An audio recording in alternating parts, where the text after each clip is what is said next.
Comment faire une facture sur Abi de A à Z? Et ben c'est ce que je vais vous partager dans ce tuto. Donc on est parti directement sur mon écran. Donc là on est sur mon compte Abi. Juste avant, si vous n'avez pas un compte, il faut savoir qu'il y a plusieurs abonnements sur Abi. Moi je suis sur la version Pro, c'est celle qui propose à mon sens le plus d'éléments, que ce soit les relances, les signatures et plein d'éléments qui nous facilitent grandement la vie. Mais il faut savoir qu'il y a aussi d'autres offres, hein. Là si je me mets sur la page de Abi, on peut voir qu'il y a une offre basique qui est gratuite. Bon par contre elle est quand même à mon sens vachement limité, mais c'est mieux que rien, clairement. Donc si vous voulez payer rien du tout, partez sur la basique, je vous mettrai un lien sous cette vidéo. Et après il y a la version Start, Pro et Business. Moi dans mon cas je trouve la plus intéressante, c'est quand même la version Pro juste ici qui propose le plus de choses, et la Business ici c'est voilà, accès expert comptable, gestion multi-utilisateur. Donc là c'est plus si on est plusieurs à vouloir gérer son compte Abi, mais sinon si vous êtes seul, la version Pro c'est la mieux. Et je vous mettrai d'ailleurs un code promo sous cette vidéo qui est le code Julien, qui vous permet d'avoir moins 45%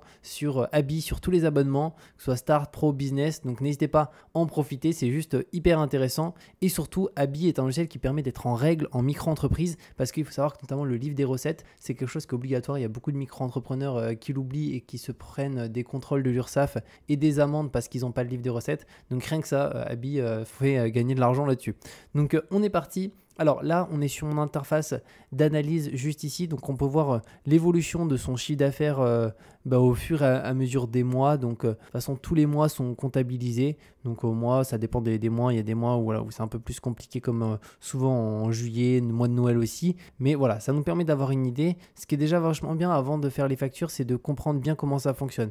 Alors ici, on a toujours le dernier trimestre qui est affiché, donc le trimestre en cours. Donc dans mon cas, moi je suis au trimestre 1 2025 actuellement. Donc on est au mois de janvier. Je peux voir que je suis à 1817 € et pour le coup, en termes de cotisation sociale, je vais devoir 488 € et 77 centimes, et j'ai un résultat net dans ma poche de 1328,23 €.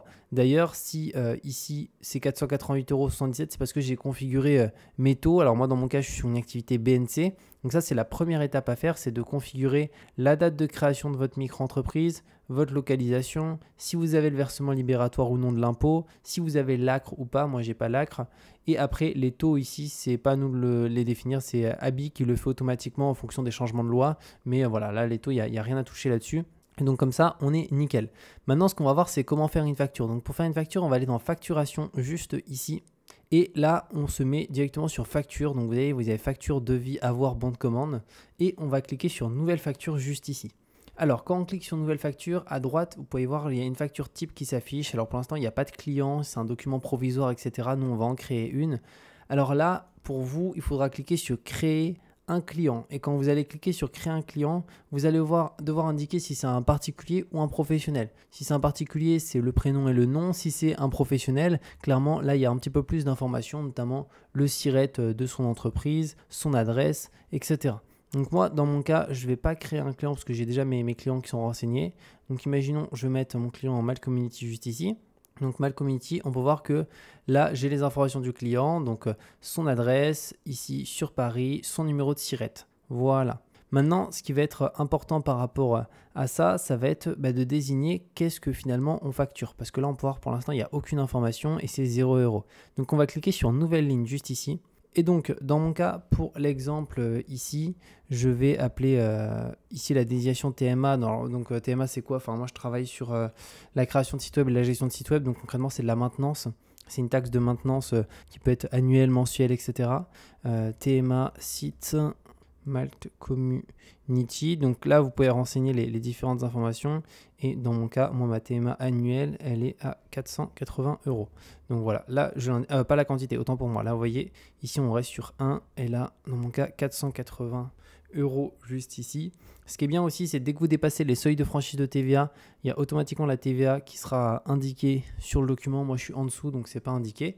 Donc, site Mail Community, 480 €. Le délai de paiement, dans mon cas, j'ai défini 30 jours, juste ici. Il faut savoir que si jamais vous avez plusieurs lignes au sein de votre facture, imaginons que vous n'avez pas que ça, vous avez aussi d'autres éléments. Vous pouvez faire une nouvelle ligne. Et là, ajouter, pour l'exemple, là, ça pourrait être, je vais marquer ici, gestion des publicités. Voilà. le type d'article, donc là on met le type d'activité, donc dans mon cas c'est du BNC. Si vous ne savez pas par rapport à votre activité, vous êtes dans quoi, n'hésitez pas à me le mettre en commentaire, je vous répondrai avec plaisir, je vous dirai vous êtes sur quel type d'activité juste ici. Donc moi c'est de la prestation de service BNC et imaginons mise en place d'une campagne 240 €. Voilà. Et vous voyez là ça m'ajoute automatiquement une deuxième ligne. Alors dans mon cas je vais l'enlever cette ligne juste ici parce que ici il n'y en a pas besoin, je veux juste rester sur la première qui est la théma que je dois leur envoyer. Et ensuite là vous pouvez rajouter un titre qui s'affichera en haut à gauche, c'est pas obligatoire, donc moi souvent je ne le fais pas. La date d'émission, ça c'est à la date de départ de la facture. Donc moi vu que le délai de paiement il est 30 jours, faut savoir que si je mets, imaginons on est le 7 mars, pour le coup ça va être du 7 mars au 7 avril le paiement. Et après, au-delà des 30 jours, pour l'exemple, on va être sur un paiement en retard. Donc là, je peux configurer sur Abi une relance automatique par email. Mais moi, pour l'exemple ici, je vais partir sur du coup, là, on va se mettre sur le 5. Je vais envoyer ça le début janvier, donc non, le 4 février, autant pour moi. Voilà. Là, j'ai la date d'émission. Après, il y a quelques informations qu'on peut compléter si on le souhaite. La langue du document, donc moi c'est un client en français, donc je laisse français, mais vous pouvez mettre une autre langue si c'est un client étranger. La devise, pareil, ça peut être en dollars, etc. Ensuite, les informations de paiement sur le document, donc ça vous pouvez enlever certains éléments, etc. Après, il y a des éléments que vous ne pouvez pas enlever, notamment votre prénom, votre nom, votre numéro de SIRET, votre adresse, ça vous ne pouvez pas l'enlever.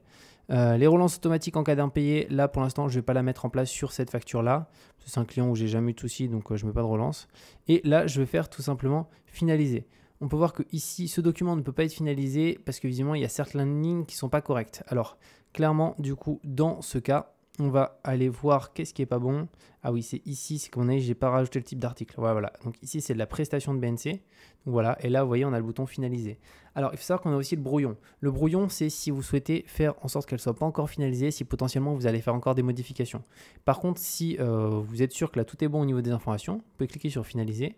Et là, vous pouvez marquer finaliser et fermer. Donc dans ce cas-là, ça veut dire que la facture, elle est faite. Vous pouvez faire finaliser et envoyer par mail. Donc là, vous allez pouvoir l'envoyer automatiquement par mail à votre client.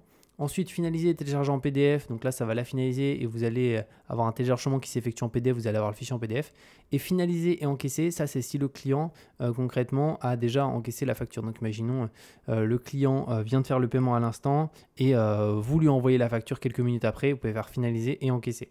Donc moi, je vais mettre sur finaliser et fermer juste ici. Et comme c'est marqué, si vous souhaitez pouvoir modifier votre document, enregistrez-le plutôt en brouillon. Une fois finalisé, vous ne pourrez plus supprimer ce document. Donc ça, c'est à prendre en considération. Moi, dans mon cas, je suis OK avec ça. Pourquoi c'est comme ça? C'est parce qu'en fait, légalement, au niveau de la France, c'est obligatoirement comme ça. On ne peut pas supprimer des factures qui ont été faites.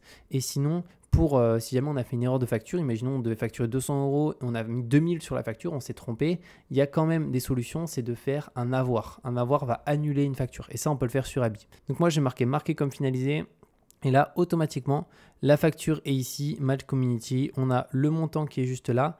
Ensuite, là, je ne vais pas le faire, mais si je clique sur ce bouton-là, encaisser, je peux définir la date. Bon, je vais juste vous montrer, mais je ne vais pas marquer la date. Là, on peut mettre une date d'encaissement juste ici, si on le souhaite, du client. Donc, moi, je vais faire annuler. Et aussi, là, vous avez un petit bouton, c'est pour l'envoyer au client. Là, vous pouvez aussi la télécharger en PDF.